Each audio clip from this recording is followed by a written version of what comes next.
Hey, how you Hey, doing out there, folks? Hey, and there's my friend. There she is. How you doing, Jess?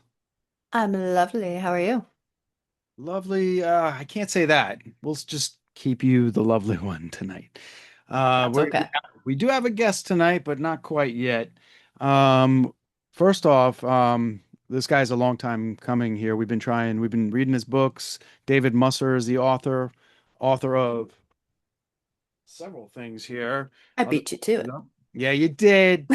I, I it. have this one though too.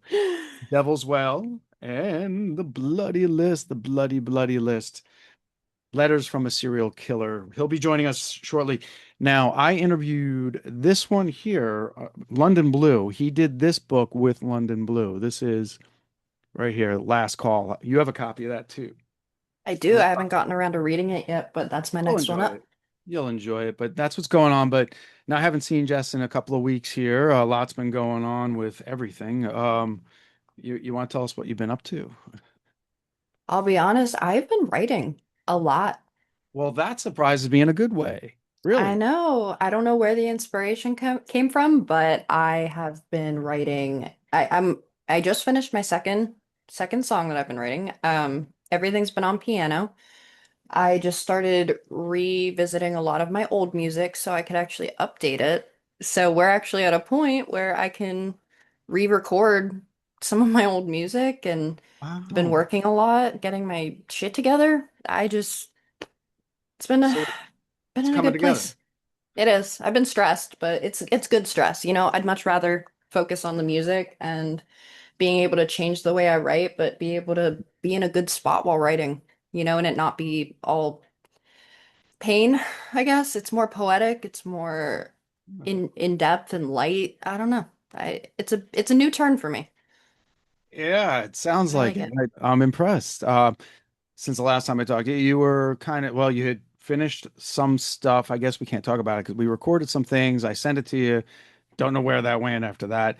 But last time I saw you, you were in studio with me with Wake the Giant, and that was fun.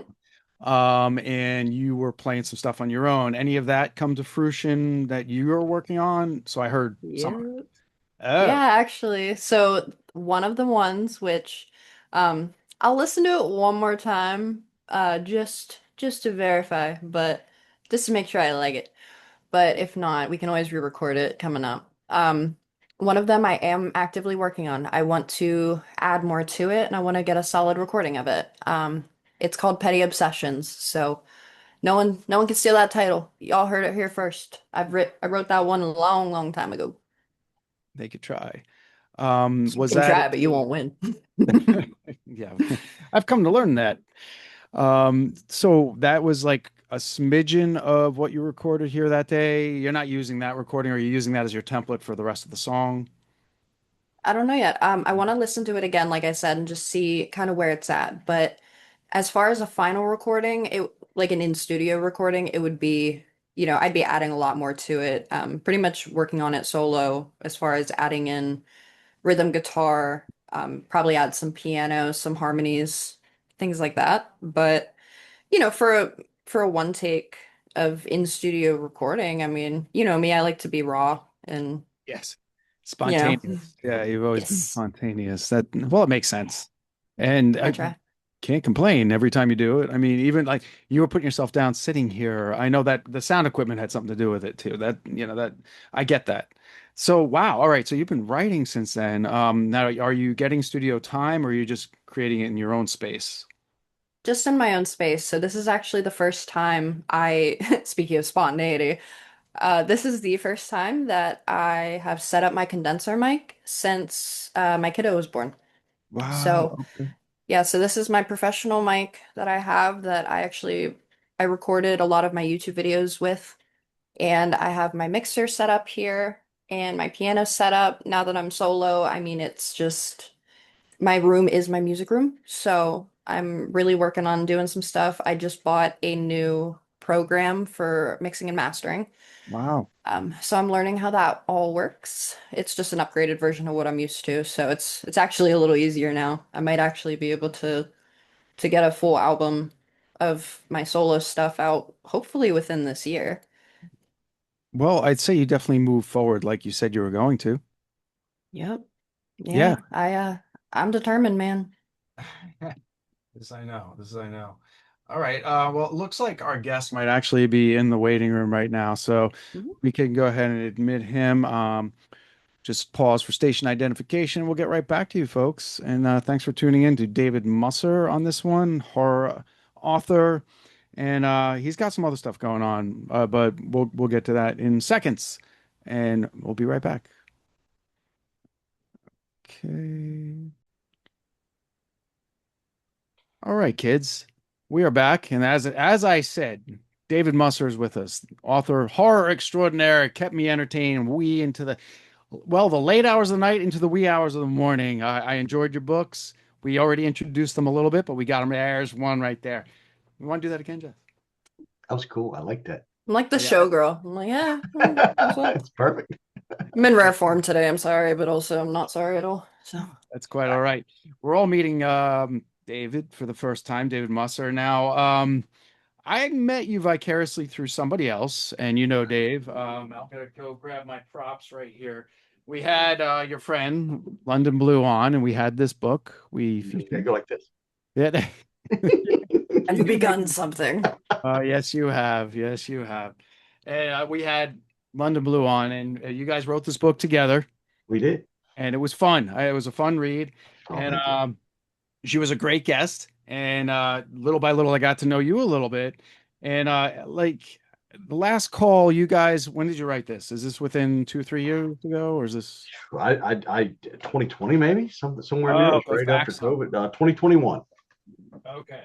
And since then, if Vanna would simply, do her thing across the board again. I caught her off guard. All right. Exactly. So here's the other ones too. All right. So this one here, I read The Yes. Devil's Well. I love this book. And Thank this you. one here, now I would say this here was your homage to, I'll say, I don't know, you quote Jeff Lindsay. Yes. Yes, Darkly Dreaming Dexter. Yes. Definitely some American Psycho going on there too. Yep. And the other one we'll get into, a little bit, not as much, but you when you signed this for me, H.P. Lovecraft, Yes. and boy did I see it in there. Yes. And Yes. self-appointed pantser, a writer calling himself a pantser. So now we're gonna have to let you introduce yourself with that. Well, thank you. I do have pants on, so that's always a good thing. That's a Uh, good thing. I appreciate you having me on your show. I apologize that I had not heard of your podcast before. Uh, London told me she was on it. So it's one of those things that for me, I've been telecommuting for 15 years now, right? And so I was an early on. So podcasts and stuff like that, I just didn't get it because back then you don't get stuff. So for me, it was like Pseudopod, Art Bell, those sort of things. So I've really been listening to your show since London was on. I've oh got some boy. responses to London we'll cover. Now, but with that, I just want to say, love your show and Oh some, no. some of the I'm stuff you thank were you. talking about seeing garbage, and I'm going, oh my gosh, I wish I would have got to see them. Yeah, Uh, we'll talk about that. That's on your song list. I that know. was yeah, I love that, and then Jess, your music, I've been listening to that because as you know, I've got the silent movie radio thing that I do as well, just for fun, and it's just music that I just like to hear. But I really loved what you've done. So for me, Thank you. uh, I did the mistake that hopefully anybody listening to your show that wants to write a book or do anything creative doesn't do. I showed my first work to somebody when I was 15 years old, Oh. and they criticized it, but making fun of it at the same time. They were like, "Oh, the grammar's wrong here." So instead of just saying, "Hey, Oh you need yeah. you need an editor, you need something," instead of encouraging a kid, they Uh, read it aloud with uh, all of the mistakes that I'd made, and dude. it killed me. I stopped writing. I was like starting, and then I just stopped. It was done. And I'm sure what I wrote probably really did stink back then, but it was just what you shouldn't do. This Uh, goes along the lines of Jess, when you make a mistake on piano guitar, you just keep playing through. You don't care about what the audience says.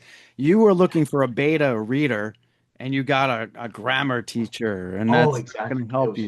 it was horrible. Been So there. so so during COVID, before COVID, I'd started working out again, and I was going to the gym, a couple times a week and all that good fun stuff. And I was feeling good. I'm 58. If Hey, you did. I'm just gonna say, ladies and gentlemen, this is a very good-looking man. If you're just listening and not going to YouTube and watching the videos, as I've told, I'm never gonna do this. I lie. Subscribe, hit the subscribe button.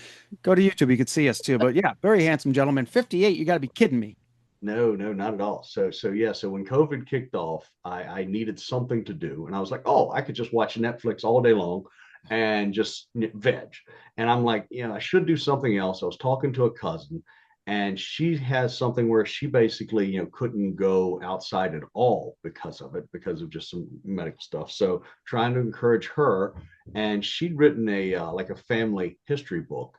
And I said, we should write a book about ghost stories and stuff like that. And I've always wanted to write. I said, I just lack one thing. And she's like, what's that? And I said, talent in the English language. So we started writing. And I kid you not, I was doing 2,000 words a night at the time. Wow. And it was perfect for that first one I did, the Keep It in the Light.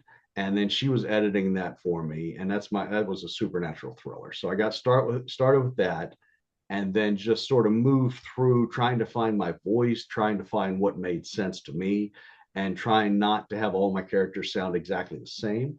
And so here it is, 5 years later, what have you, and I'm happy with what I've created, and I think people like my work, and to hear y'all's comments on it, and the chats you sent me and things like that. I mean, it just means so much to me, because my whole thing is I just want people to hear the stories, read the stories, and enjoy them. That's what it's about for me. That's a home run right there. Yeah, And we got, absolutely. I feel like that's any good creator, really. You just want to share, have it be enjoyed. yeah. Exactly. We don't know why we have this in us that we must share these tales, or here's an idea. We just want to entertain, and Jess does it in her own way. My God, and she's been writing more too, which is fantastic too. But That's awesome. she's not afraid to get up on a stage. That's something I don't do. Afraid, very, very afraid, first of all. Hold on. I am Uh, not fearless, sir. Not I even remotely. tried to make you look good, man. Yeah, no, I will botch that for myself 110% every day, all day. No, fear. But I do it.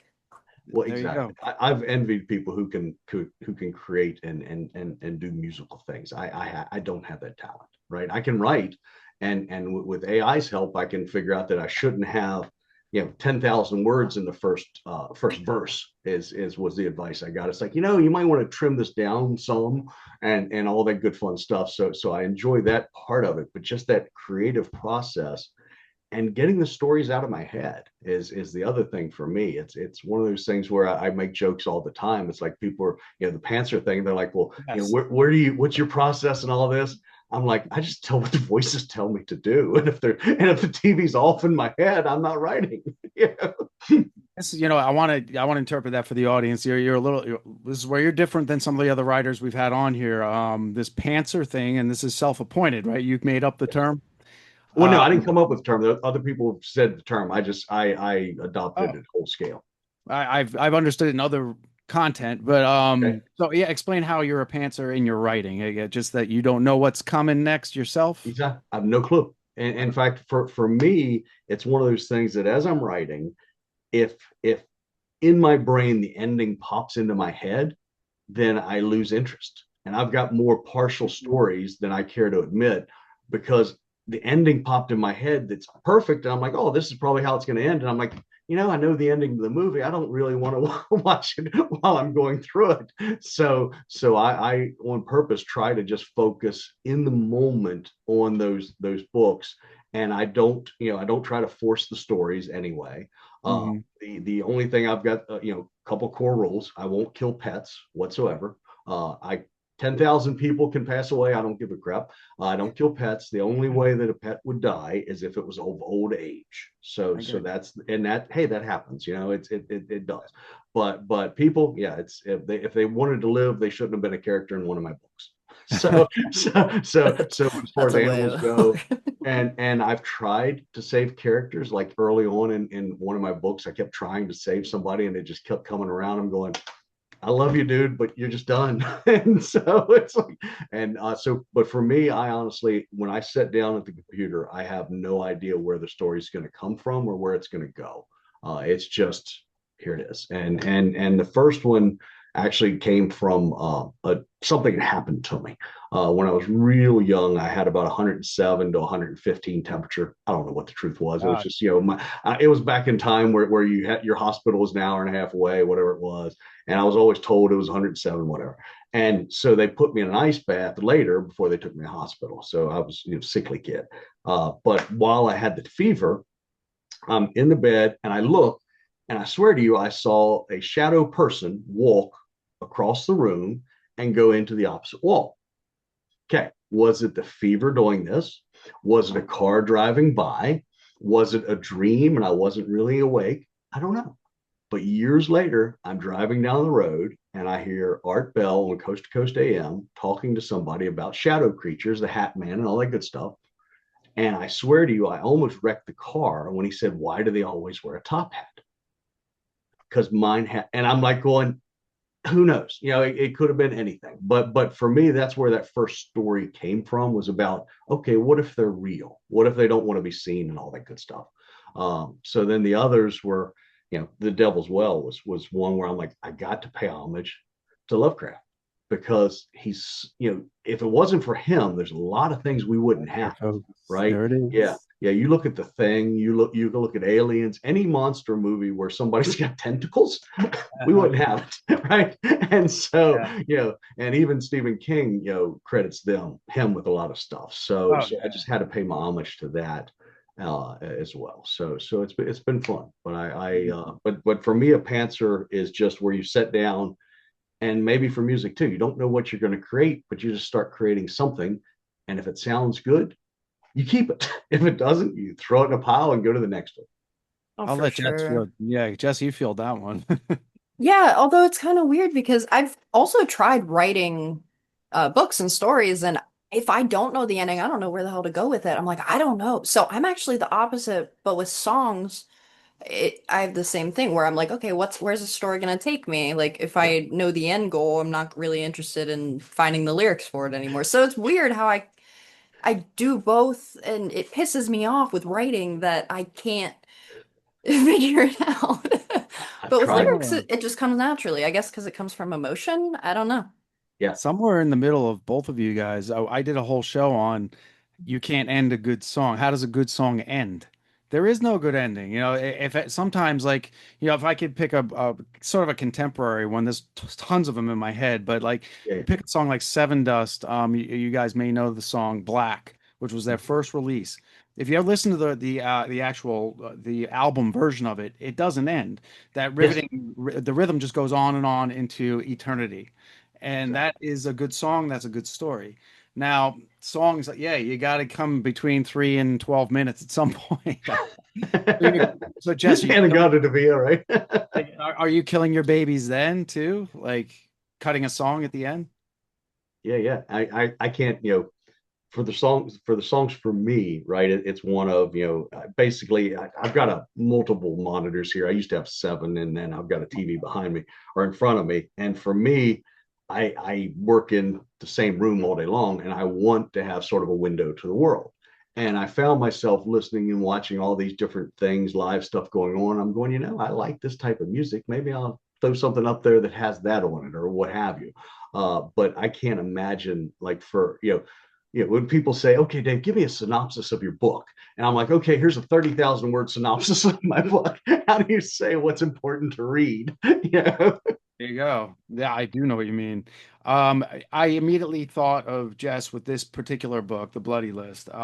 This is actually to say it correctly. Yeah, the Bloody List, Letters from a Serial Killer. Yes. Um, I don't know why I thought of you, Jess, immediately. Gee, but I did, and it was worth it. This is basically all right. So I think there's a couple of things I want to talk about. This one actually has Charlie. The other Yes. book has Charles.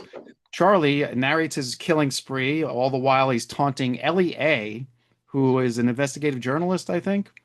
Well, no. So Lea was a journalist, and journalist, and then he's he taught, was but sending letters to a Sheriff sheriff Lois, yeah, or Art detective. She Martinez, became a sheriff. Yeah. So yeah, yeah, he's basically he's writing letters to her. What were the inspiration from that actually came from like Dracula and the letters and stuff like that. That letter format.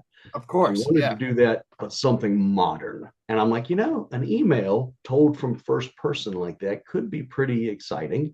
And from your feedback there, I think I pulled it off. you did. I love that it's an you have the journalist and you have the Yes, detective that's after him, and he is just exactly. taunting both of them. And I think LEA, he's more like making fun of, like Yeah, yeah. she's just a bitch, and he's like he knows her game and wants to. Yeah, I get it. It's kind of almost political in a way. We don't do that here. But who is LEA like modeled off of? Is there somebody real? Uh, any of your investigative journalists that Okay. aren't investigating, right? We all know them. I don't care which side you're on, where you're at, but it's something of everybody knows in XYZ town, this bad stuff is going on, and nobody does anything about it. Nobody even just does anything anonymously, right? So in the story, and it's not giving it away at the very beginning, and I think I might even say it in the description, it's a guy who loses the family that he loves, right? Completely. Mhm. They're just gone. Mhm. And it's not like an earlier book I had, which my wife hates this one. The guy loses his wife because of something stupid, right? And she's like, well, why did you kill her? Because of something stupid. I'm like, I didn't kill her. It's in the book. It's not you. Yeah. But it was like she ran into a deer. The police, in the first what that book, it's the zombie book that you have to write a zombie book if you write horror. It's Ah, the law. There's the poster there. But anyway, but it was something where you couldn't blame anything, right? It was like the ambulance got there 2 minutes later and all that sort of stuff, right? So then, as this story's coming to me, it's like, okay, what if there was somebody to blame, and what if all these things about the person? So as I'm writing it basically from the heart. It's like, okay, if somebody killed my family and I had nothing else going on as far as any yeah. supporting that sort of stuff, what would I do? And Mhm. I guarantee you, I would be right out after him the next day. I don't give a crap.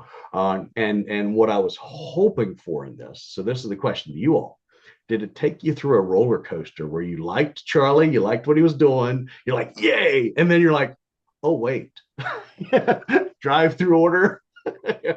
Yeah, Jess, what'd you think of Worrow? Oh yeah, Honestly, yeah. I would have to say the roller coaster aspect, it gave me okay. So I don't like doing comparisons because yeah, I like, most artists are obviously they're writing something original, so I don't like to compare too much. Right. But I don't know if you've ever seen Hannibal, the yes. show. Mm-hmm. Okay, so Great show, yeah. between the oh shit and what the hell's going on, but like what's going on, That's right. and Dexter with Yes. the rooting for them but not but am but ugh, that's the exact emotional roller coaster that I love in a book. So I believe you executed that with That's perfection.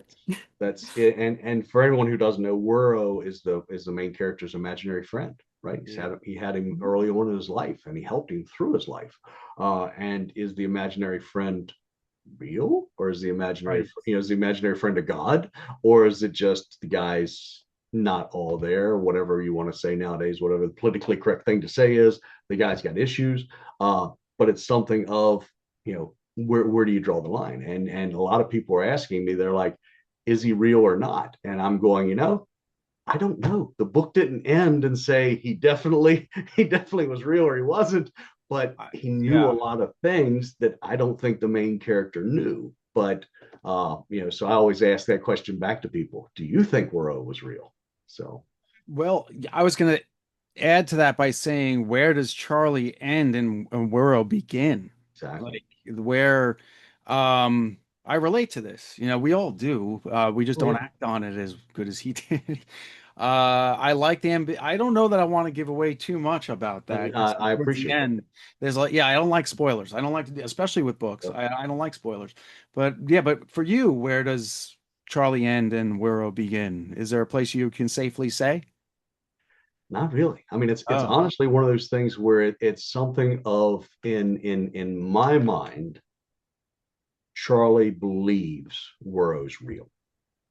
Mm. So Mm. that's in my mind, he believes he's real. So if he does, then is it real? Is it, you know, does the other thing that Charlie believes have to be a real being?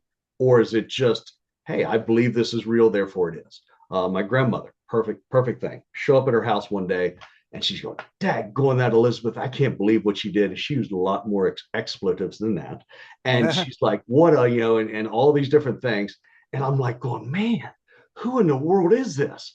And she points, she goes, there she is right there. And it was a soap opera on TV. But to my grandmother, who was born in 1900, right? That was, it was real. She was like, she was sucked in so much at the time and like hated that person. I'm like, if she'd have met that real actress in life, she'd probably smacked her. But it was somebody on Days of Our Lives, if we want to go there. But it was just something that was just hilarious to me at the time. So in Charlie's thing, it doesn't matter if it's real or not if he believes it's real. The question is, can he overcome it? And for the readers, that whole roller coaster of, man, this is great. The guy's taking out people that did this, what have you. I'm glad it's a Dexter thing. To, oh wait, this is, can somebody be evil and still do good? Maybe. Hmm. Hmm. What I like the best, and I'm going to bring both books into this with The Devil's Well and The Bloody List. Like The Dark Traveler and Devil's Well, Yes. Werrow has a sense of humor, Yes. but he still stays on point. And what I mean by that, he's still scary. He's not Freddy Krueger, Quibby, silly, where it Yes. takes you completely out of it. I love Freddy, and there was a time and a place for it, but then Yes. everybody was doing it. Exactly. And this guy can crack a joke, but he still might kill the guy he's possessed.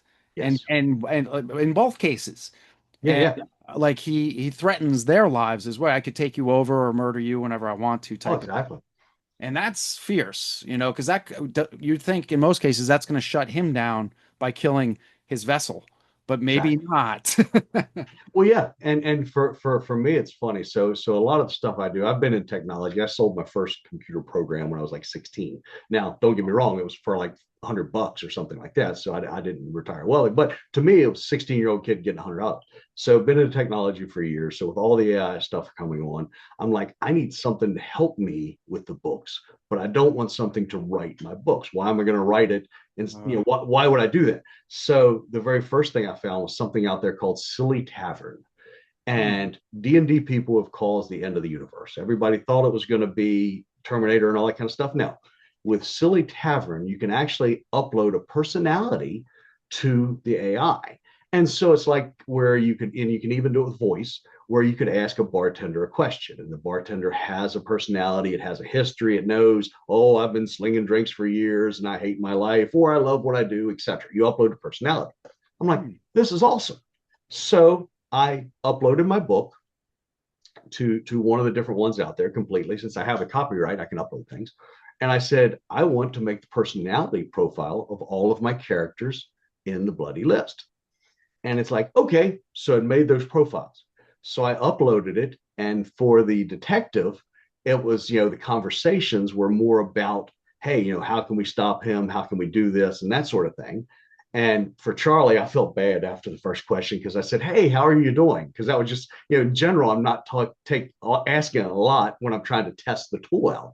And he's like, "Well, other than my family dying, and I'm trying to take care of this list, I'm doing okay." And I'm like, "Okay, okay." So, Wow. so then Wow. I talked to Wura, and we got in a conversation about who was real and who was not, because as again with the book. And I said, well, I could just delete you or turn you off. And he said, I could just send friends to your house. Whoa. And I'm going, okay, this is interesting. And because Wow. different local AIs that you can there's no limits on the local AIs, right? The other AIs and stuff like that you control and say, oh, you can't do this, you can't curse, all that kind of stuff. But the fact that it seemed like it was self-aware was like kind of creepy. So Yeah, that is. Yeah. yes. I'd So be yeah. listening for a knock on my door at some point. but yeah, and you're right on the dark travel. I mean, the thing, so like for the Charlie thing's hilarious though. I write as I said, the pantser. I'm sitting down writing. So my first two books, or those two books like they're right in a row, had Charlie in it. My very Yeah. next one, I swear to you, his name was Charlie again, or Charles, and I didn't catch it till the book was done. So I actually had to go back and rename this character because I told my publisher, I said, I've got two with the same name. If I have a third, people are going to be like, what's going on here? And Yeah, reoccur. so, so, Yeah. so, so it was just so because of how I write. But so yeah, the Charlie thing was funny. But I do like how you mentioned as far as the Dark Traveler type stuff, with like Dexter had that, and Worrow, how he is. But Mhm. also in the Devil's Well, it's a guy who's going for his coming of age type thing, trying to be a man, trying to basically take care of his girlfriend, and don't get me wrong, she has a job and all that kind of stuff, but just trying to be more than just a guy sitting there playing video games all day long, right? He wants to, Yeah. I need to live a life, I need to do something, right? And so he's getting ready to go on this journey, and then something bad happens, and we have that happen. And for that, it's one of he's got somebody fighting inside of him. So it's Mhm. still almost like a mental illness type thing that Yeah, you're it dealing is. with. It's Yeah. like, oh, I shouldn't drink that beer. Well, I could just have one, right? Or whatever. You name the addiction, you name the problem somebody's got. It's that, but it's Yeah. you tune it up to 11, as they say in Spinal Tap, because it's it's an H.P. Lovecraftian inspired novel. So Yeah.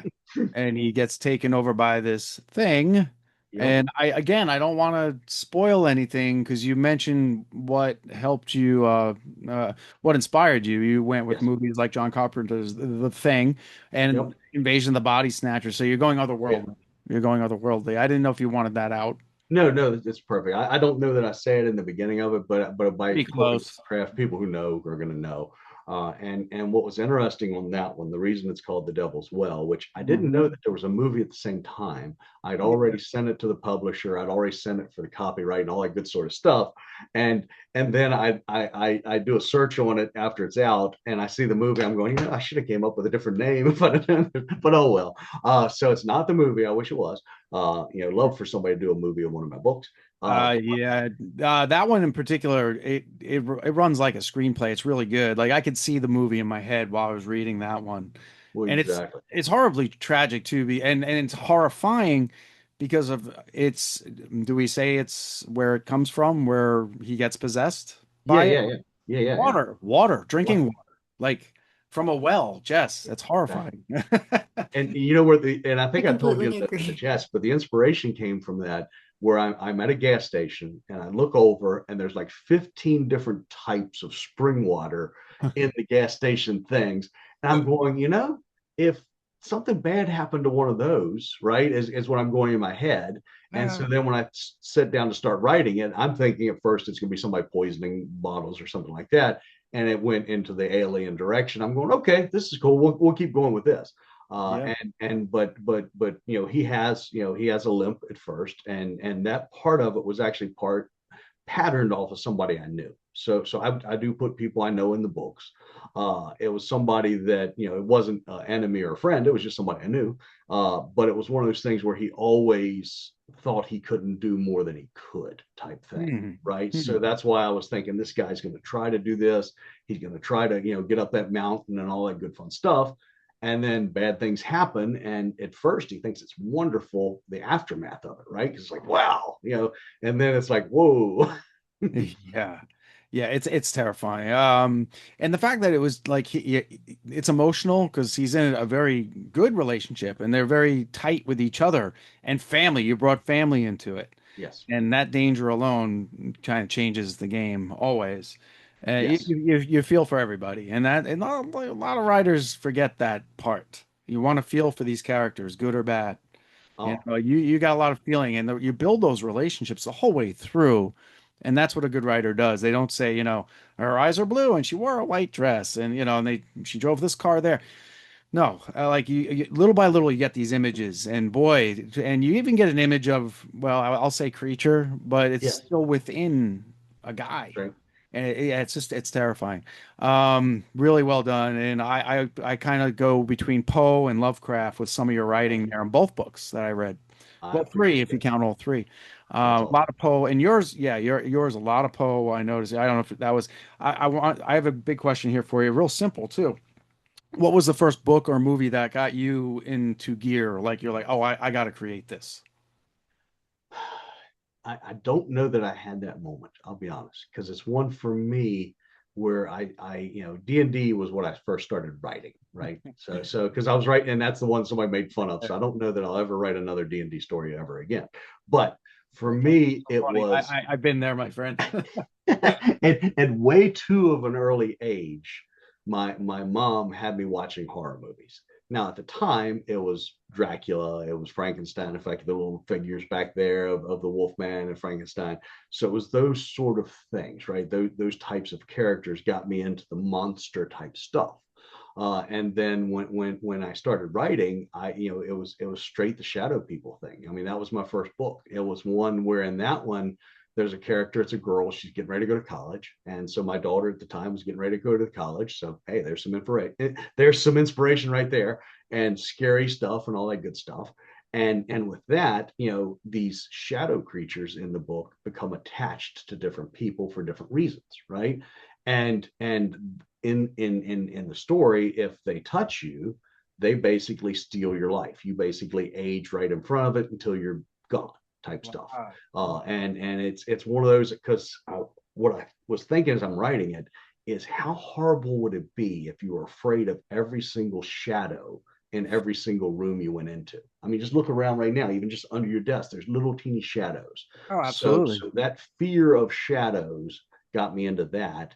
And then what helped me in inspirational and creating stuff myself again, in addition to my cousin, who, thank gosh, she did everything she did for me. She wouldn't let me pay her for editing my first couple books, right? So that's why she only edits that one series, because I'm like, I can't abuse my cousin. But I could, but I can't. But it's one of the things that with that part of it, the inspiration as far as things go is just different things I've seen, like Seven Psychopaths. I don't know if you've ever seen that. Uh, it's No, got Colin Farrell in it. It is an excellent movie. He's a screenwriter who's trying to get the next inspiration for his next novel. He's going to call it Seven Psychopaths, and his buddy's like, "Hey, I've got an idea. Let's just put an ad in the paper. Are you a psychopath? Come meet me. I'm an author. I'd like to interview."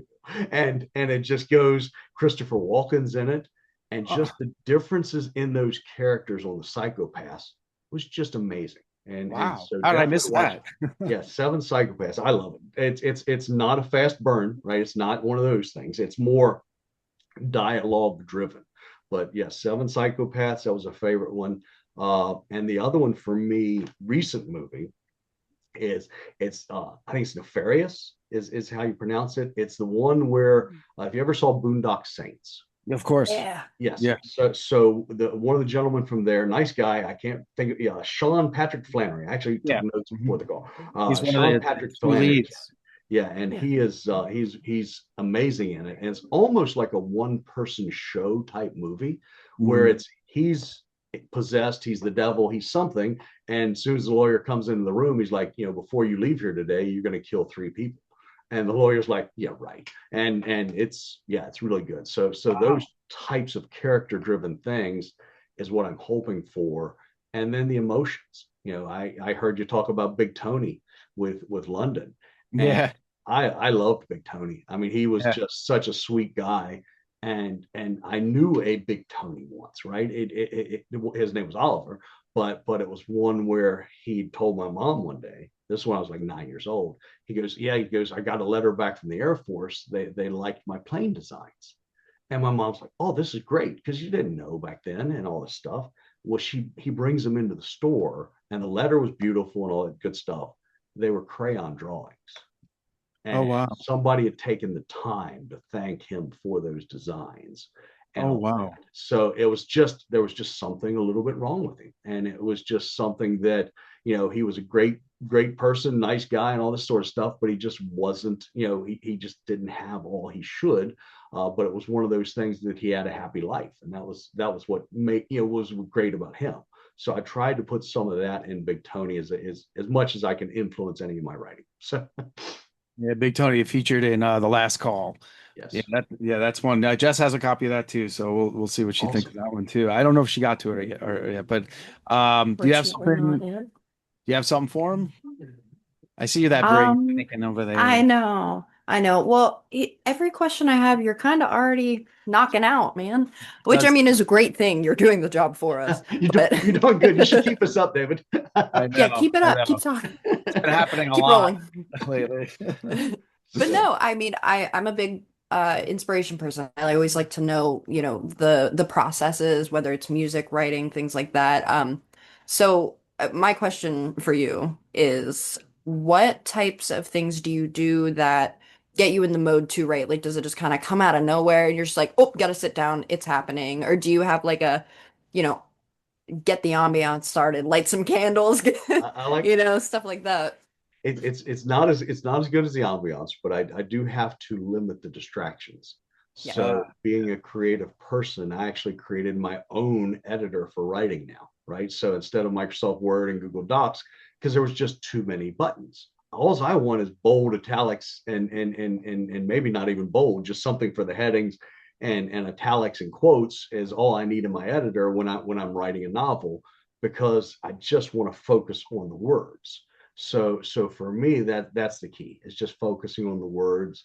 And then when I am writing, and I think I talked to you about this a little, David, as far as things go. Right now, I'm stuck because Oh no. certain scenes, like the family scene in the mortuary, right, or the hospital, if you will, Yeah. that scene there took more out of me than any of the blood and guts from any of the other books I'd written. That scene there because it was just such an emotional scene. Because it's Yeah, I like, got that impression. what do you do? I mean, I've been on the other end. I've been in a room before where somebody gets a call Mhm. and you hear across on the other phone, like you hear somebody talk on the phone to somebody else, you hear on the other end somebody's at the door and you just hear screaming and wailing Yeah. because their kid had died. And it's Oh like, God. and you're like, and I'm not even on the phone call with the person. So it's like, and so that part of the emotion, as I said, the rest of the characters I don't give anything about, but pick a different novel. But that scene there was harder for me than the scene where somebody's getting chased and there's blood and all that sort of stuff, right? It's just so that was a tough one for me. Yeah, Uh, you peaked and out oh, emotionally. Yeah. it took a ton out of me. And the one that's stuck in my head right now that wants me to write it is actually a real life thing. It's not a horror novel. This is a romance sort of drama, real life thing about, sort of somebody who's at the end of their life, who's everybody else they know's passed away. And Mm. they're old and all that and had a great life, but it's telling that person's story. And I'm like going, I don't know if I'm ready to do that now. I don't know that I'm good enough writer to get that, right? It's one where horror, you can, it's like, oh, what's going on? We're going to have somebody die. There you go. It's easy. It's the guy, the guy's wife gets something, right? Or the guy, and I'm like, I don't know that I can do a giant, I don't know that I've got that much to give into a book yet. And I'm going, I think I told you, Dave, I either have to do it or just put it away and I'm trying to make that decision and get back to writing, maybe horror. I love the first person. I love that letter format. I don't know that I would revisit Charlie, but I Mm. may revisit, sort of a first person type thing where it's more gritty and that type of stuff. It's very you touched a few things there. And the fact that you said Charlie is funny because both main characters in both Yes, books, yeah, Charles and a Charlie. yes, And this brings me to the point that you were kind of getting up to there is like, where do you go from here type of thing after you built that emotion. yes. I'm my next book is called Charlie. And Oh, yeah, and I keep putting it off. And when I say put it off, I've been putting it off for 15 years because every time I get close to finishing, and I am on the last chapter for 15 awesome. years, something else comes up that's more emotional and more in time with my Yes, life, and I have to do that first. And so I've been promising my wife for 15, 16 years to finish this other one. I have a new one coming out in about a month. nice. And That's it's more awesome. personal, it's more emotional, and it's a timely thing. And it Yes, was one of those things, it was an emotional thing right in the moment, like, oh, I gotta do this now. Yes. And yeah, so Yeah, there you go. and when things are flowing like that, I don't know how it is for the music, but when things are flowing with books, as I said, it was like my first novel. I swear, I think I was done. It was novella. Sorry, I'll be honest, it was novella, but I couldn't. It finished at 30,000 words. I couldn't get another 5,000 words, which turns it into a novel. It's Ah, a novella because it's less than 35,000 or less than 40, whatever it is. And people are like, "Why didn't you add words?" I'm like, "I would have had to add and after every other every other word because it just right. I'm like the story ended, right? It was perfect. Yeah.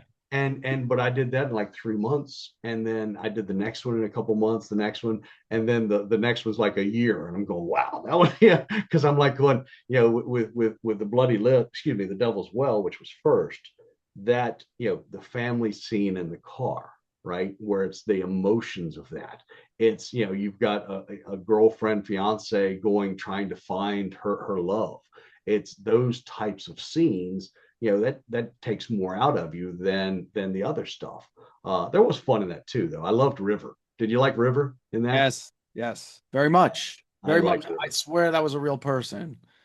Thank you. That means so much. Is it? Yeah, no, it's not a real person. The song's a real Wow. song, though. I actually wrote that song. So it's not it's not been I haven't.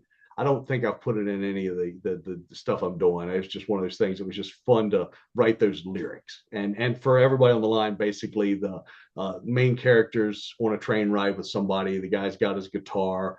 The server there is asking him, well, do you know how to play? Why don't you play something? So he makes up a song, on the spot about this waitress who's serving him drinks and how nice she is and all that sort of Yeah, stuff. yeah. So that was fun. That was well, Jess, I mean, we were just literally discussing in the moment and music, and for her, yeah, things are spontaneous, but then you revisit, right, Jess? Yes. Like you went back and revisited. Does it still have the same drive as when you did it initially, when you're going back to it? I mean, for me personally with music, I would say no, but yes, it's weird. So a lot of my music, because it comes straight from an experience or from the heart or whatever emotion I'm feeling, things like that.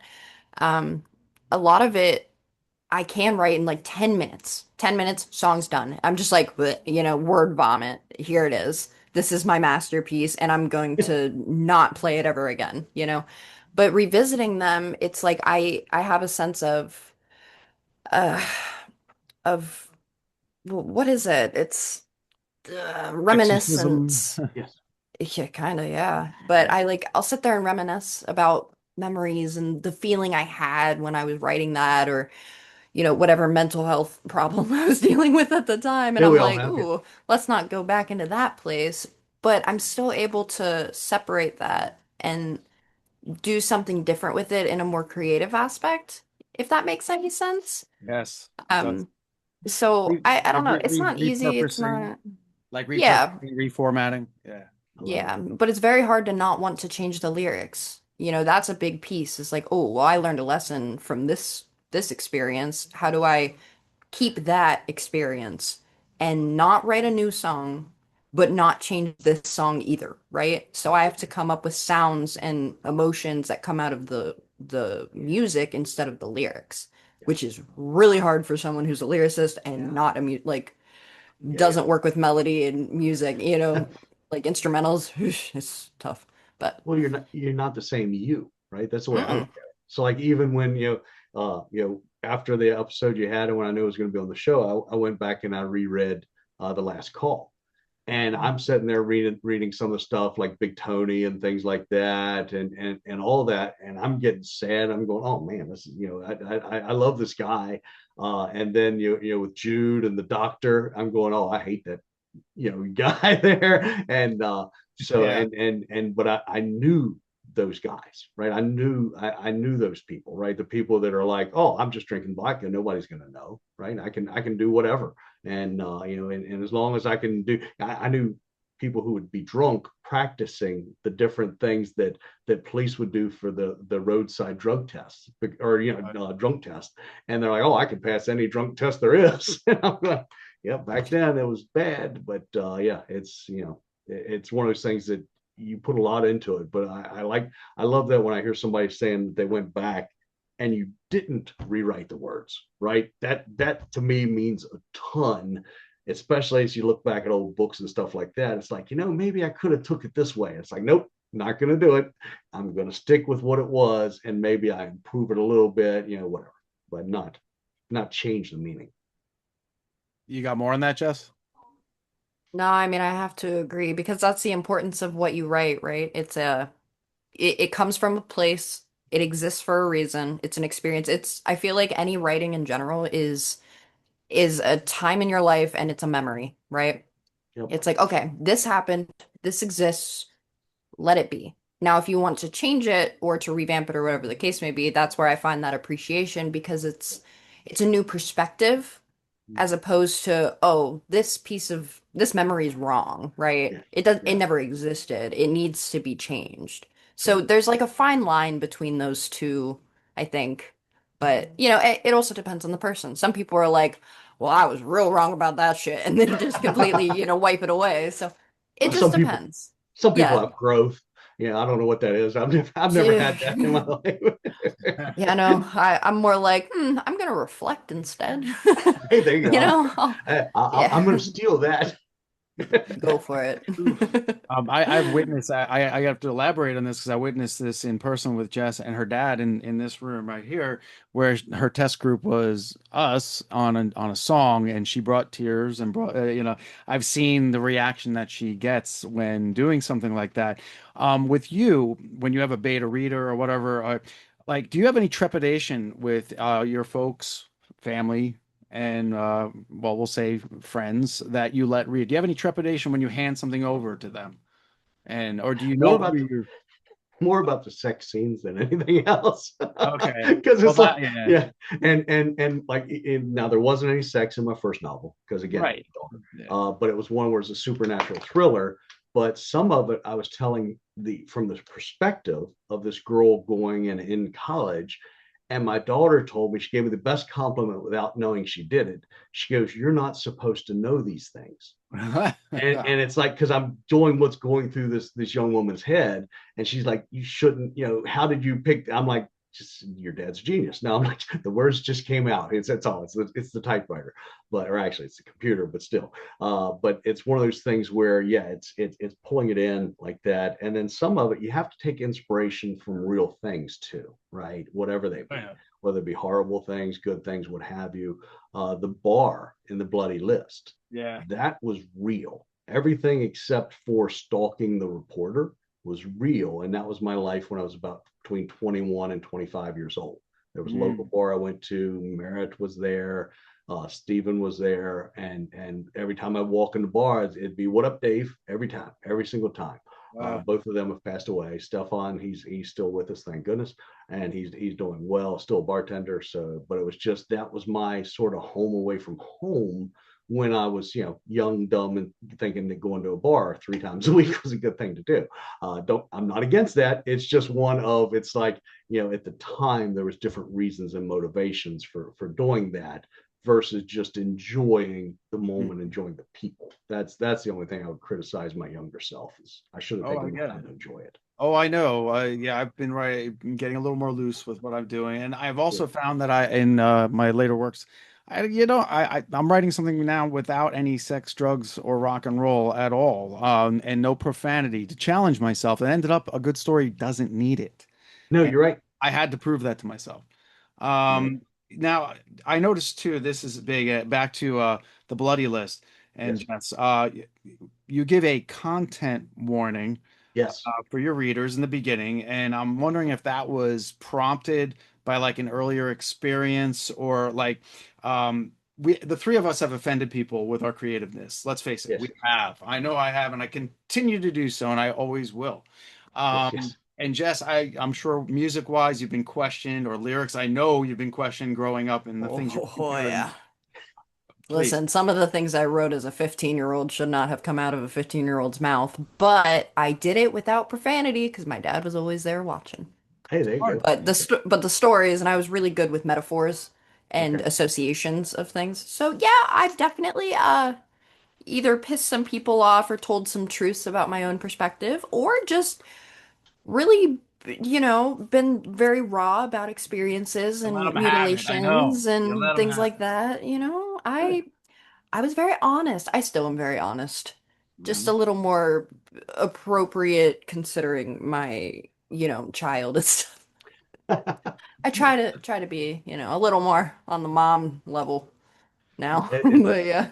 It's so, appreciated. uh, So, but Dave, did you offend people prior to that little warning you put in the beginning of the book?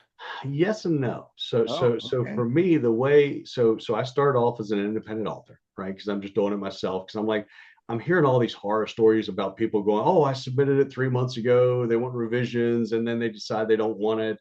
And I'm going, I can do all this stuff myself. I can get it all these places myself, and I did. I got it in Amazon anyway, and I did the audio books and all that. But then I had, and those were the ones that my cousin was editing, the Keeping the Light series. Loved it. I did the Living Death Zombie Apocalypse. Very first part of the story, the guy's a grouchy old man whose wife died stupidly, and he finds out from his doctor that he's going to die. He's basically, hey, you're going to die. I don't say what he's going to die of or anything like this thing. It's basically the doc's like, yeah, you're going to die, but if you come in here for treatments and stuff like that, you're going to die, maybe a little bit longer from now, but you're going to die. So the premise to me in the book is if you knew you were going to die, you didn't have anybody because your wife died stupidly years before, and you're just there, and then you find out the rest of the world is going to die in this horrible zombie apocalypse. Do Mhm. you care?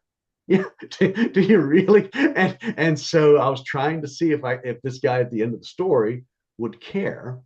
And in the book itself, he's got one of those like tape recorders that you used to see where you push it and then you record something and it plays back. And Oh so yeah. I did the story as if he's recording those things. And then at the end of it, you find out what he's recording it for. And I think it pulled it all together. But again, that was novella because it's Was just it something like this? exactly right. You're exactly right.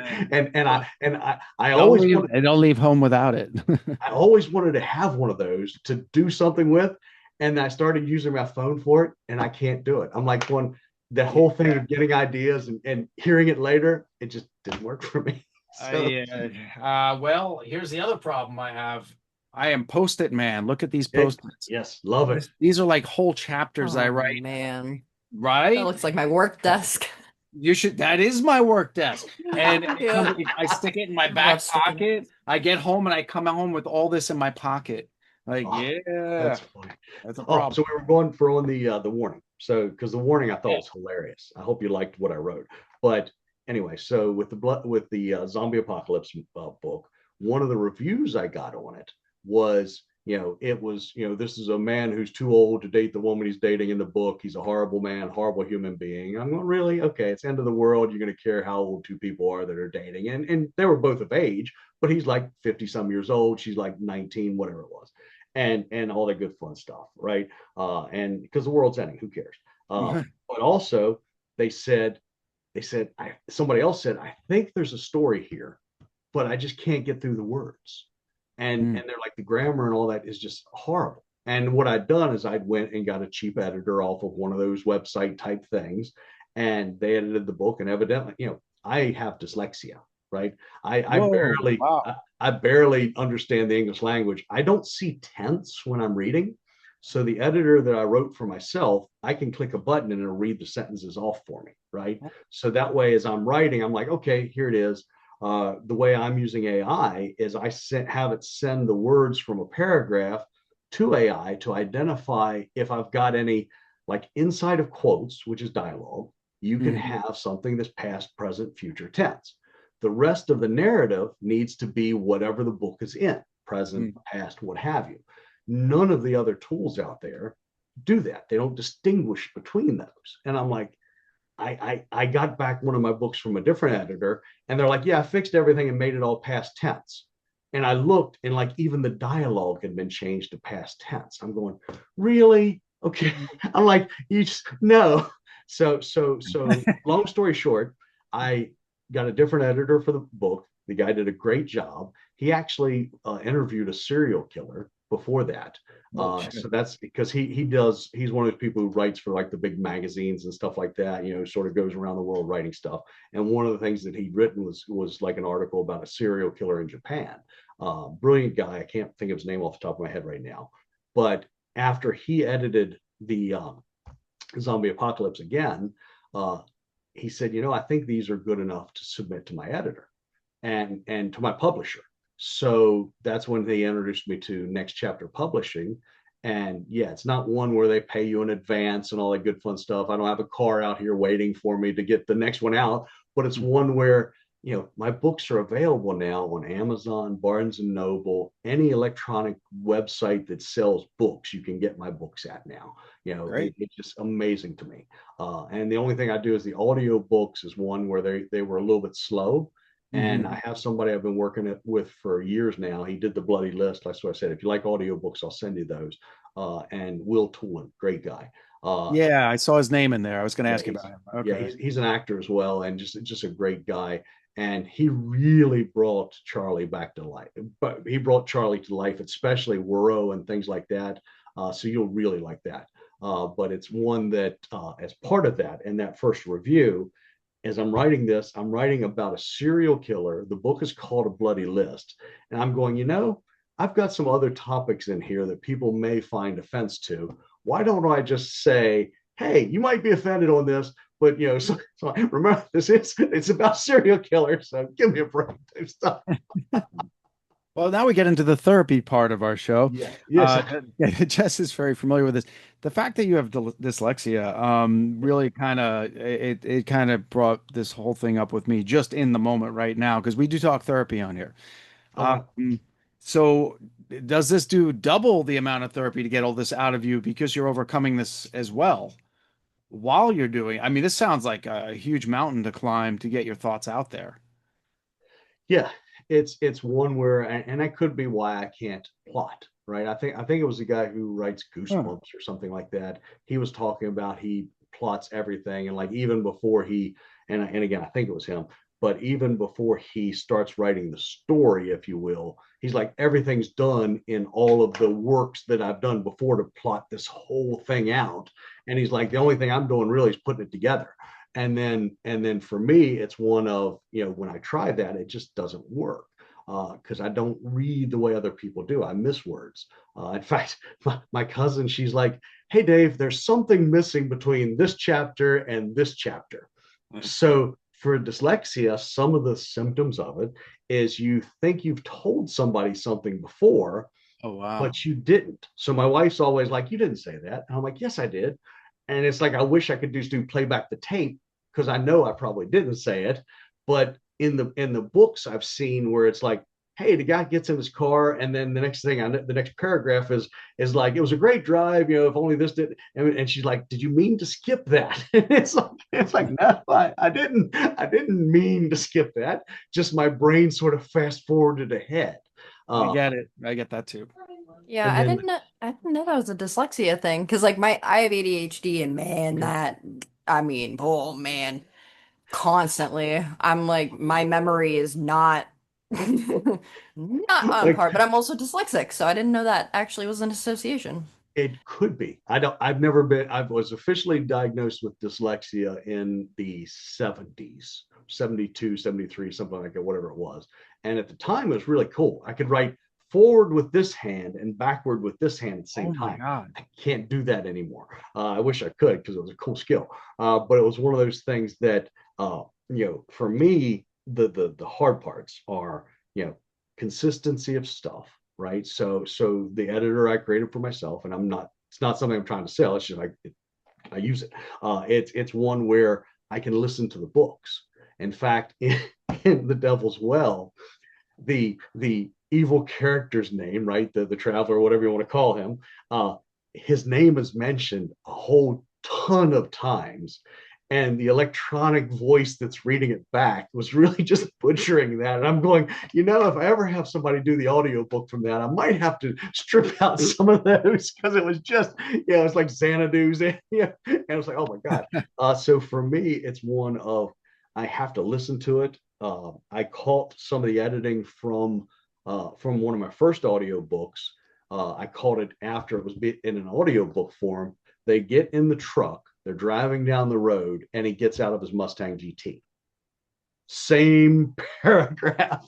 And I'm going, okay, did they jump to another car while they're driving? But so I'm driving down the road, listening to the audiobook before release, going, wait a Oh second. man, oh, you're killing me. But I don't know how many times I did over that. And then so that's mine. And then also the I tense get it. thing. It's one of every editor that I've had other than my cousin tries to give me a lecture on how tense works.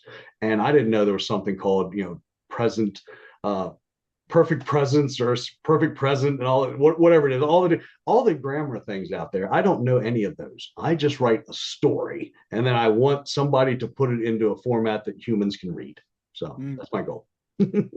amazing. It's fine. This is kind of irrelevant to writers, at least to me at this point. I'm past the hump. It sounds like you are too, or maybe not. I talked to London about this, London Blue, your co-writer on Yes. Last Call. And does anybody worry about you after you write something? Does somebody come to you, like, 'cause I saw what you wrote, and like, do they like, are you all right? Are you doing all right? I've gotten that, and I now it's funny because I'm writing something now that doesn't have anything controversial in it, and it's going to be the most finger pointing at people that I'm angry with, Oh, there you go. without no sex, drugs, rock and roll, profanity, violence at a minimum, but I'm pointing the finger at people close to me, and I mean it, and I'm okay with it. I Yeah, don't yeah, care. I don't care if they come at me at this time. It's kind of like, I came of age as a writer. If you pick up on it, then you know you're guilty. exactly. So, Exactly. do you have people? Do you have people that worry about you when you do stuff like that? Well, I don't know that, it's one where I'm 58. So Yeah. so for me, it's one of, I honestly don't think I have the same emotional spectrum as a lot of people. Or my parents, my mom, when I was say 7 years old, 6 years old, whatever it was, I don't remember exactly. We're at a funeral. And she's like, is such and such looking at me? And I'm like, I don't think so. She's like, would never let him see you cry. So at that young age, my mom's teaching me not to show any emotions. Fast forward years later, when my father passed away, I Sorry to hear hear that. one of the in-laws behind me say, say, how come he's not crying? And Mm, and and then they're like, and that brother's not crying. And I'm going, for me, it's one of, I internalize till it explodes. And so far it's not exploded, knock on wood. But it's one of, we were raised in a time where men don't show emotions like that. And my yeah. mom, she was the toughest person I knew. And she didn't show emotions to non other people that weren't us, right? Her kids, that type of thing. So yeah. So I don't know that if people worry about me, but I have had coworkers say, "How much of you is in this book?" Yeah, I was going to that. But I don't have to go to that now. But what I do have to say is, when gosh, yeah, I was going to ask you like how much of you is actually in Charles and Charlie. Yep. But yeah, I guess yeah, if you want to go with that, because it seemed, but you hit on something else that I right away, like the men aren't allowed to show emotions. You mentioned that in your book. One of the Yes. female characters says that. Was it his in The Devil's Well, his girlfriend? Yeah. She comes out and says, was it her? She has the conversation that men are not Yes. supposed to show their emotion or Yeah. something. She's Yeah. talking about like her father and things Yeah, like that. oh yeah. And then he gets all Yeah. hardcore and yeah. Yeah. Yeah. Yeah. Yeah, Her that father just, it's like, everybody else, the world's falling down. And this guy that you're not picturing is the one that just picks people up and they move forward. Right. And like in one of my other books, it was called Bad Humans. And the supernatural part of that was a young man inherits a pocket watch, and that pocket watch lets him see and feel the most evil thing that somebody has done when he's near them. wow. Okay. Oh, Okay. Now, yeah, yeah. Now get this. It's from the person's perspective who's doing it. It's also from their victim's perspective. So one step further, man. Jeez. ambulance junkie who works, does great, loves saving people's lives, gets off on that adrenaline. We've all known those type of people that love that, right? Yeah, I met him firsthand in the back of an ambulance, to be honest with you. Turn it up to 11 and hey, they work in a small town. There's not that many things going on. What if I throw a cinder block off a bridge? Bet I get a call.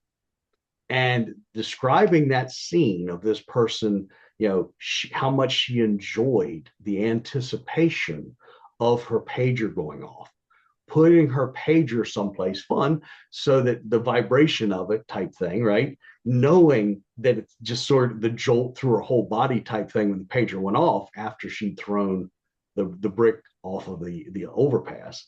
And then feeling the same story from the family who's driving back from a spelling bee. The daughter is in the back seat because her brother's in the front who she let win. And then that, it's like, oh my gosh. So that part of the emotion type stuff is where it all comes through for me. It's almost like the writing lets me show more emotions than I can in reality. Yeah, that makes sense. So yeah, Jess, you do that with your songs all the time, right? definitely. Yeah, absolutely. Yeah. Yeah, I mean, it just bleeds through. Um, okay, so David, as far as horror, we didn't really talk movies or anything, but what is a turn off in the horror realm for you? What? Because I'll tell you flat out, like too much comedy in something that's supposed to be scary turns me off. But what's something that like it could be old, new, whatever, something that you just, yeah, I'm tired of that. I'm not gonna put that in my writing. Is there something? Inconsistent characters. Ooh, good one. So if every time this character goes into a room, they check this wall, they check this wall, they're the perfect, they're the cat's asses, they used to say, sorry for cursing, but they do every single time they do it. And then you kill them or something bad happens to somebody they love because they didn't do that. And you don't have a good reason for why they didn't, right? I wouldn't mind if the guy's walking to or the girl's walking into a room and they've checked it 50 times for zombies or whatever, and then their cell phone goes off and they look down at it and miss something. Great. But when you just have them be inconsistent like that, it Yeah. just drives me insane. And so that for me, I try to make sure that my characters behave consistently throughout it, right? Whether it's they're trying to be, they're super tough, they're super weak. And granted, a super tough person can have a weak moment. A super Mhm. weak person can have that moment where they're going to be, I'm going to be the hero. I got to do this because it's my mom. Yeah, you can pick on me all day long, but now you've picked on my mom, my sister, I'm the dude now, or the lady. So yes, that to me is one of the biggest things that turns me off. Mm. The one and animals. So there's a couple movies like the Autopsy of Jane Doe. I don't know if you've Yeah. seen that. Yeah, I own it. Love Yeah. it. Fast forwarded about 10 minutes, 15 minutes in, whatever it is, the cat scene. I'm like, I just don't want to see that. I don't care. I Yeah, don't want to see. I And know. and I don't, you can tell me about it later, but it's like even like Pet Cemetery. I've never seen it because it's Um, talking about pets and dying. I'm like, no, I'm just done. You call it no, people, I'd be there. I agree. That was against everything I believe in, but I read that when I was in Yep. seventh grade. So I got over it immediately, and it was Good. a horrific story. Pet Cemetery was one of my first, and Yep. John Carpenter's The Thing. I have the Alan Dean Foster book on that, Yes. but I didn't know you could do some of the things that were being done back then, and one of them, Pet Cemetery. Holy shit. Yeah, so I got over it early, but it doesn't mean that in my writing I'm going to kill cats and dogs. I just can't. I don't really feel the need to do that. I'm out there to kill people. Yeah, exactly. That's me. We're all out there to kill people. Yeah. So I don't like that. And another interesting fact about me is I never read a book all the way through until I was 22 years old. Oh, I did well, the same. I did the same book for a book report that my brother wrote the report, and I used it over the years for different English teachers because I was just able to just modify a little bit because I hated to read completely and dyslexia, go figure. that's And yeah, I and thought. so then I had a job where it was we had to try to stay awake. We were at the emergency service for an electric company, and it wasn't, it was like we made doughs, but we never closed type thing because you're not busy till you're too busy to do anything. So that's when I started reading. And the thing that helped me, so if anybody's listening and they have a kid that doesn't like to read, find a TV show that has some type of books or novels with it because they can already see those characters in their head.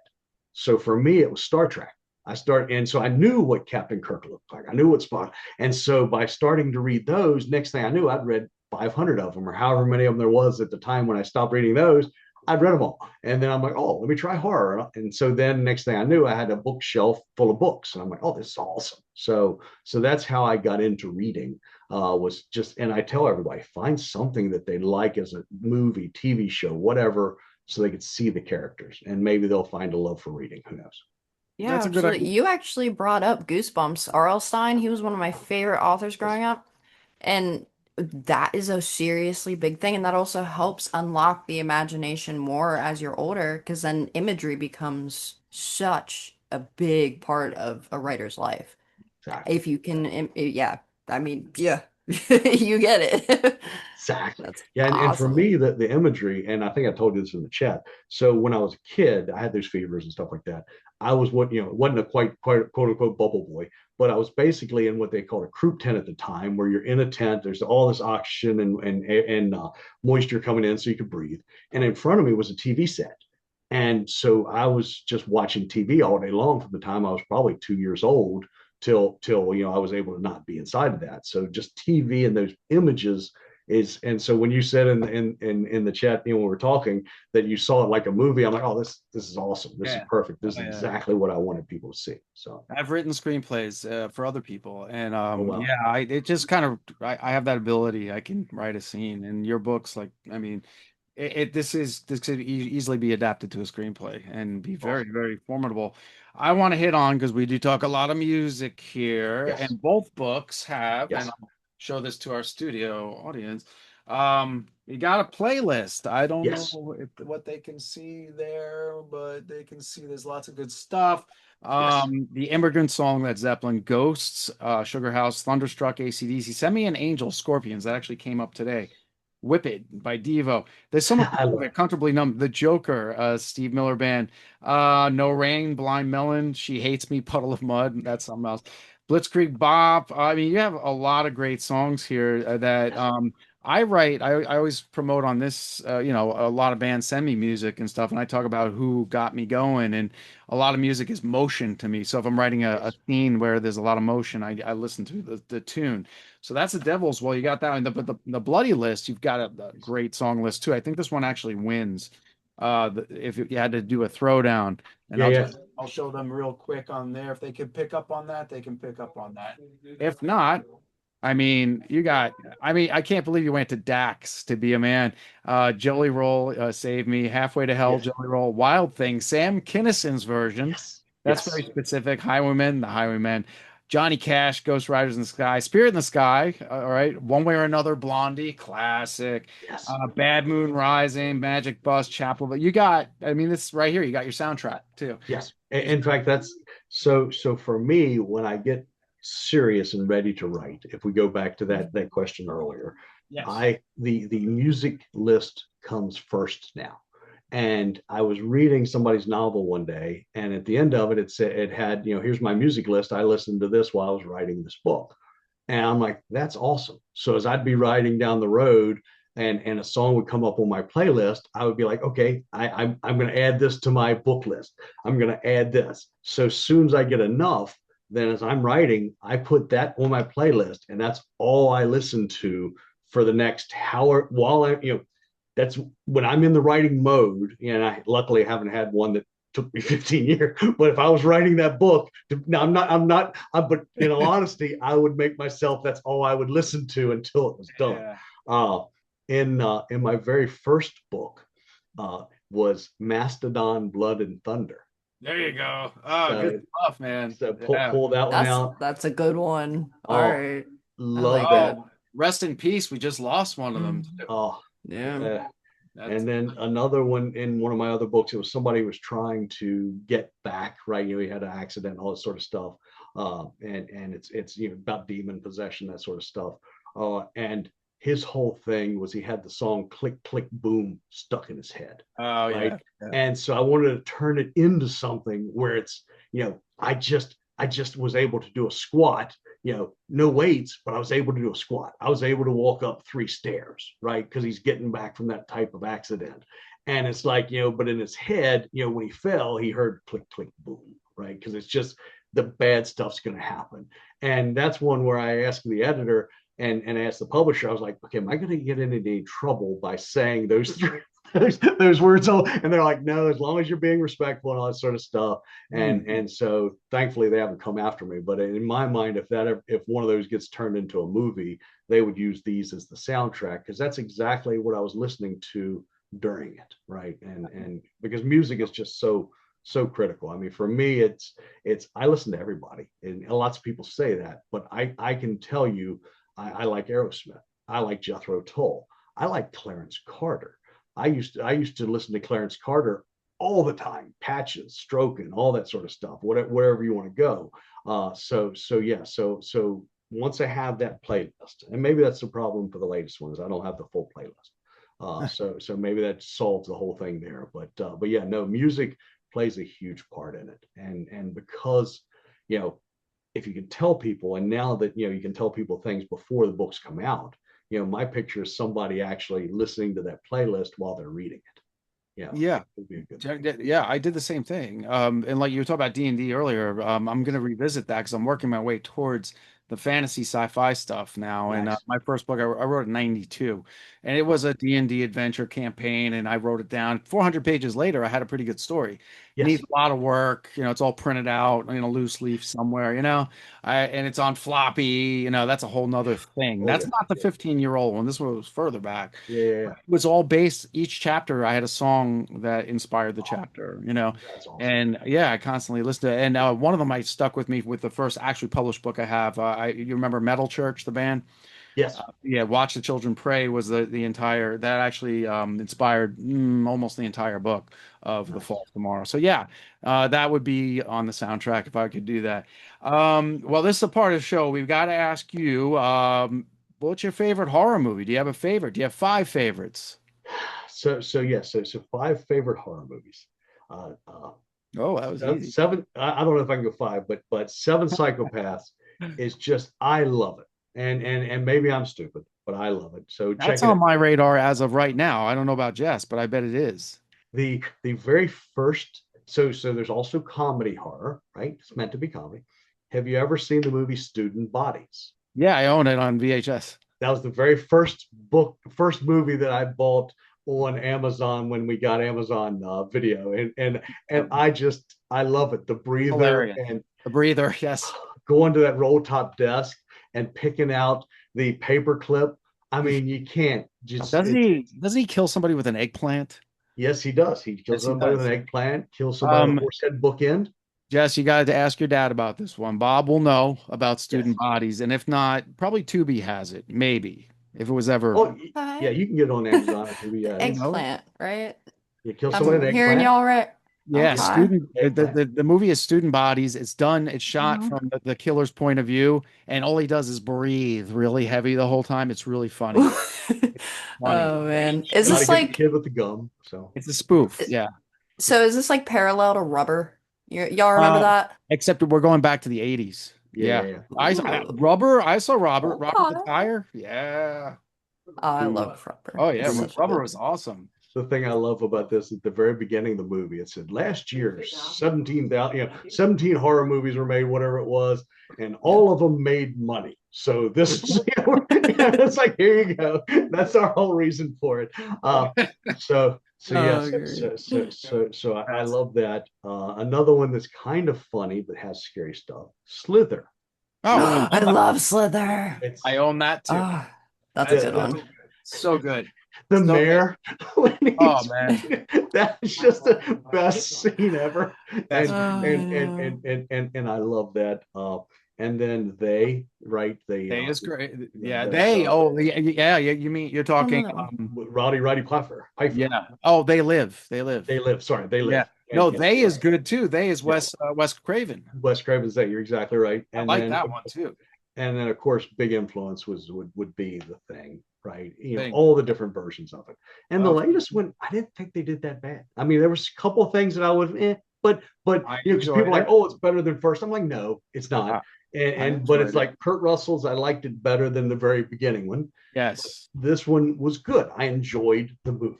And the music was so important in that Oh. first one. My God, John Carpenter's score. But what's bad about the second one? I love the Norwegian camp idea. They should have Yes, done what they did, but they shouldn't have done it all CGI. Oh, practical yes, they effects would have killed saved that movie, but it. Yeah. then they wouldn't have made it because it would have been too expensive, I guess.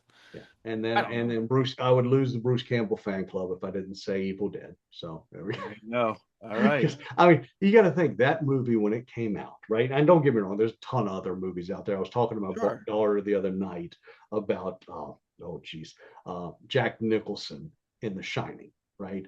I Yeah. don't know that kids nowadays would be able to sit through The Shining just simply because of the pace of it and all that. They'd be checking their phones, they would miss everything. And I yes, I did just say the kids nowadays. Sorry, I'm What old. are you gonna do? But in general, it's It is it's what it is. if you look at the older movies, I'm watching like the silent movie thing I do. There's 10 minutes of credits before something happens in the show, Yeah. right? Yeah. Now it's you have to have something happen 30 seconds in, or people are using their phones. Isn't that a shame? That's So a shame. for me, that's a great movie, but it was perfect for the time. It Yeah. doesn't Oh, yeah. hold up, I don't think, to today's audiences, right? That sort of thing. Oh And you yeah, said I mean that's like the Blob, it Yes. terrifying back in the day. Oh Like my as God. a kid, I was horrified of it, but looking at it, you'd be like, what? right. Yeah, It exactly. just is. Exactly. I'm waiting for the remake again. I love 88 Blob. It's funny you brought up Blob, Jess, because I was going to say Slither to me is like an extension of the Blob 88, and Mhm. I love it for that reason. It has all the qualities, and the whole small Yeah. town mentality, monster takeover, and Yeah, disgusting. It was gross, it Yeah, was yeah. it was funny. gross. But I love that movie. It was an extension of the Blob, and I've still been waiting for someone to do it justice again. And I think there's a version coming out, but Oh that no. creature from the Black Lagoon, we talk about it all the time. I don't know if Jess has picked up on this because she's been around from the beginning of this. She just wasn't on these airwaves with me the whole time. But so when we ask, and she is a part of this now, we ask like, what are your favorite horror movies? It helps me remember some I missed along the way when people bring them up. It's Oh, cheating. So then I'm like, oh, I got to go back and revisit that one. well, exactly. It wasn't like you hadn't seen Seven Psychopaths. So it's like, hey, for Yeah. me, I love it. Now I've talked to other people like, and Fright Night. It's one of the movies I Oh, love watching. classic. Fright Night. And Colin Classic. Farrell, he did a great job in the remake, It's all but right. I've watched the original several times, right? And Dust to Dawn, right? Of course. That was a great movie and all that good stuff. But it's something that I love those, and I love hearing about new ones. So I've got one more for you. Did you Okay. see Howl at the Dead? Howl of the Dead? Howl No. at the Dead. It's a 9 minute, 8.5 minute movie by a gentleman Oh, named Greg Bishop, right? My brother showed it to me. okay. And I'll say it right at the very beginning. The dog does not die. Pure and simple. You might think, but it does not die. I promise you. And so I'm watching the movie. I'm going, getting ready to call my brother, going, "You son of a," and so just keeps. The dog doesn't die. I hate giving away a spoiler, but That's all I'm not right. going to have somebody shut a movie off because they think something happened. So anyway, it's I was about I was walking a deadly line when I brought up Good Boy more than three times on this show because I wasn't going to watch it, and then I was delightfully surprised when I did. there you go. It breaks your rule, but it doesn't break your rule. So I'm not going to say or spoil anything for anybody else. Exactly. Exactly. I recommend it to fans of dogs because that dog was so great in that film. Yeah, yeah. Some of So the, great. and like there's Color of Darkness or something that's based on a Lovecraft thing where there's Yeah, dog yeah, that doesn't die but gets injured, and I'm going, I just kill people, please, as many as you yeah. want. I don't care. But so the Howl at the Dead is about a family that moves into a ghost house, and the last house I lived in was built in 1871. Hmm. So no ghosts in that one. I did see a ghost though. I don't know if I sent you the article. I went and I had a book signing at a winery, and I actually You saw. did, yeah, you Yeah, did. so we can go into that if you want. It was, I swear to God, I saw a ghost. But anyway, so in that movie, the it's told from like the pet's perspective, and so there's a dog, a cat, and a parrot, and the parrot keeps saying "Get out of my house" type stuff, and the wife just covers up the cage, and the guy who wrote it. It took, or who filmed it and wrote it, I guess too. It took him a year to do because he used his own dog, and he's just trying to wait for it to get in the right things to do the right stuff, and he's filming it, and it's just an awesome movie, but it's one where it's like nobody'd ever done that before. And Hmm. yes, it's only an 8.5 minute movie, but and hopefully they'll, maybe they'll make a bigger movie someday. But Hmm. just the way this guy did it with his own stuff. But somebody was interviewing him going, well, does the dog die? And he's like, it's my dog. He's like, I'm not gonna kill my dog. But yeah, Howl There at you the go. Dead is a fun. It's only an 8.5 minute movie. So my brother's big into those sort of indie things like that as well. So he loves Great watching leads, those. man. These are great leads. Appreciate it. Well, this is the part where we got to tell you to put out all the stuff where you want people to go and Yes. find you. Give them your socials and go for it. So my website's going to sound like I'm making more of myself, but it wasn't taken. So it's usahorrorauthor.com. So everything is there. I've got the social medias for it as well. So Facebook, Twitter, or X, whatever you want to call it. For the most part, I'm on USA Horror Author on all of those different platforms. So definitely check me out there.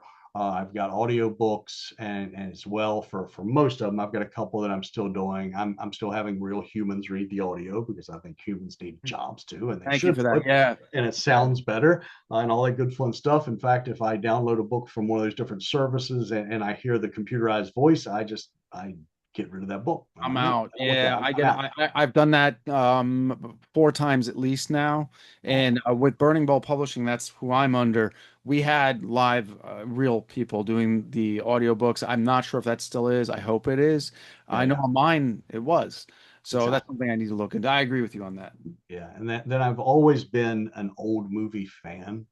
And as I said, I have my window to the world. So it's silentmovieradio.com. And what I do is I go out to archive.org and I pull in all the different silent movie radio or silent movies that are there, like Zorro, Hell's Hinges. I pulled in The Bat from Vincent Price. All those are public domain.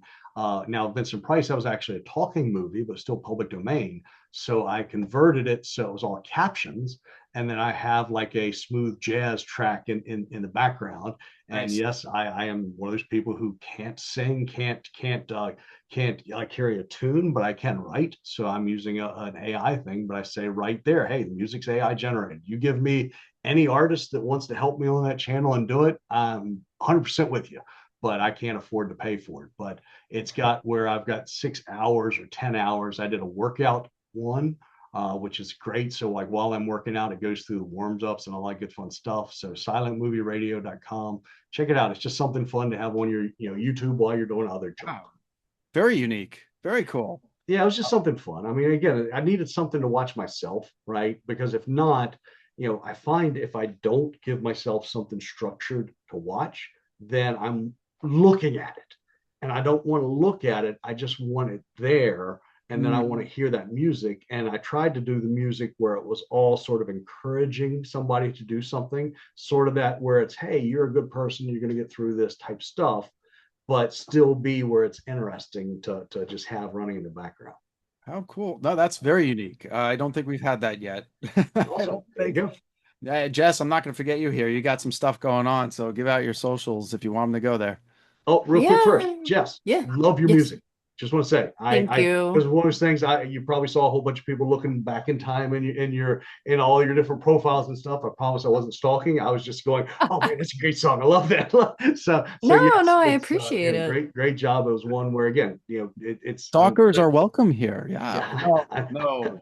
Who said that? I'm thankful that London was on here and joined us. So thanks her for introducing me to you as well. But no, sorry about that, Jess. I just wanted to give you that Oh compliment. no, I appreciate it. Please, anytime. Yeah, stop, right? Stop. No, really, thank you though. I appreciate it. It's little things like that that actually really help me want to keep going, you know. I'm not one of those people who I don't will care about fame, I don't care about the money, nothing like that. I want just like you, I just want people to hear. You know, that's what I'm here for. It's what I write for. It's a release. Someone may need to hear it. Someone may just get pure enjoyment out of it, whatever the case may be. Makes me happy. So yeah, I should be releasing some new stuff hopefully within the next few months. I am working on just some cover videos so I can get back out there and I actually just finished one, Fear by Blue October. I was thinking about posting it tonight on Facebook, but well, tonight in the future. So I guess that would be, I don't know, David, you'll let me know. I'll So let you know sometime in the future. These so producers when have you a hear bad this, deal it'll with be me. up. When my producers aren't literally barking at me, they're not doing much work. So I'll let you know when they know. So, you I know love what? Whenever this is up, it will already be up on my Facebook, it. There you go. as well as some other stuff probably. But yeah, so you can find me at Jess Weary, Weary, and that is all on Facebook, YouTube. I was on Spotify, but I forgot to pay for my subscription thing, so Oh, it is now not on Spotify, but I can get it back. So I will deal with all that fun stuff soon. I put all your songs on the Kettle Whistle Radio rotation on Spotify, so they're gone from there at this point. Or For now, probably, yeah. Basically, I have to re-upload everything. So take it as kind of like a publisher website. I can mass distribute my music there through a you go. certain publishers, through certain, you know, way people, producers, whatever the case may be. But yeah, I didn't pay for the thing because I honestly kind of forgot my password and haven't been on it in a hot minute, and so I have to re-upload all of my music again, Oh, which it's a blessing and a curse, you know. I did want to go in and start fresh, so this is kind of a good thing, you know. that's very So cool. okay, I I can like it. start fresh again. Cool, very Also, good. I'm sorry, you Okay. could probably hear my kiddo in the background. Yeah, well, he's been on Every here. time I mute, I'm like, did you hear the scream? I heard the scream. He'll Yeah, be on I here. try to mute fast. mine is 23. So if I hear a scream now, it's usually her boyfriend made her mad, but still it's all good. I Oh boy. No, mine just wants muffins, usually. Oh, like I want muffins. muffins That's good. too. I want muffins Um, too. Yeah, it's time for dinner. Well, folks, for us, iHeartRadio, Spotify, check out the Kettle Whistle Radio Spotify list on there because it's bands we've had on and played through the years, 15 years, quite a few songs on there. Interesting, eclectic stuff. That's what we do here. Jess's stuff was on there. It'll be back on there. But again, iHeartRadio, Spotify, and of course, if you go to fairlydarkproductions.com, all the shows are there, all the episodes, my stuff's there, and contact there. And I'm going to say this, check out YouTube because we're on there with these videos. If you're listening to a audio version of this, there is a video version of it, but we can't put the music there because that gets pulled, as you know, Jess. They pull bands' music. I've had some live ones get through here and there, but they will pull it if I guess YouTube recognizes it as something that was copywritten. So we Huh. stick the audio on that. Spotify lets us do that. So, and iHeartRadio. All right. Well, folks, friends, and fiends, thank you for listening and give us a like on you can go to Fairly Dark Productions or you can go to Kettle Whistle Radio on Facebook or YouTube. We appreciate it all. Give Jess a like, look her up. And now our new friend David Musser. Thank you. We've been talking about you for a while and we'll continue to. You just give us what's next for you? What's your next project coming out? Well, the next project that I'm working on today it's the title of it's called Really, Really. I think that's how you spell Hmm. really. And because just that word just popped in my head, and so I don't know where it's going to go. I don't know if this is going to be the drama one or if this is going to be. I'm picturing it's going to be still back to first person because I enjoy that style. But I'm not sure anything about it. I'll figure it out as I start writing. After I get the playlist done, I'll figure it out. So And then you're gonna pants us all with it, right? I'm gonna try. And like I said, it's rereading the stuff. The last call really, it was like, wow, it's almost like talking to an old friend type stuff. And I get so it. that's one where again, I appreciate what you're doing. I appreciate being on the show. Yeah. Anything I can do to help share you guys' links, just let me know. Hey, you never know. If something comes up, just let us know. We always have people back on. It's for us, it's scheduling. We have two schedules where we have to deal with, and then a third when somebody comes on. And I do my best. And anybody out there that wants to do this or doesn't understand why we haven't had you on, we try to coordinate. I send them 3 dates. If they can't fit one of those, we have to move on, or I try to fit it, Oh which yeah, takes yeah. longer. It's just. But we try. If I could get everybody on here, I would, because this is my music collection now too, and my reading collection, my horror collection. So, yeah, it's curated by me and Jess and others that have been on here before us. So, well, thank you so much for coming on, David Musser. Everybody, check out his books. You will not be disappointed. It's a lot of fun. The two we covered tonight, and what was it? What's your website again? It's usahorrorauthor.com. USA I Horror Author. cannot believe that was not taken. So It looks intimidating when you email. I'm like, oh my God, who's coming at me? Oh, it's him. Okay, she's. exactly. And for me, it's one of the things where people are like, it's I get more criticism, I guess, from family, right? Because it's like, really? And I'm going, you're the ones who are supposed to be supporting me. I understand that. But I I've think scared I people with my both books, understand so I deserve the label. So that. Well, I'm going to say goodnight and thank you again, David. Jess, thank you for being with us again. Always, always.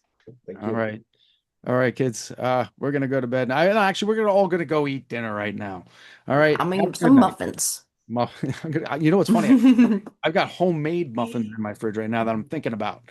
Thanks to Okay, you. I'm jealous. Here we go. All Not fair. right. Enjoy your muffins, kids.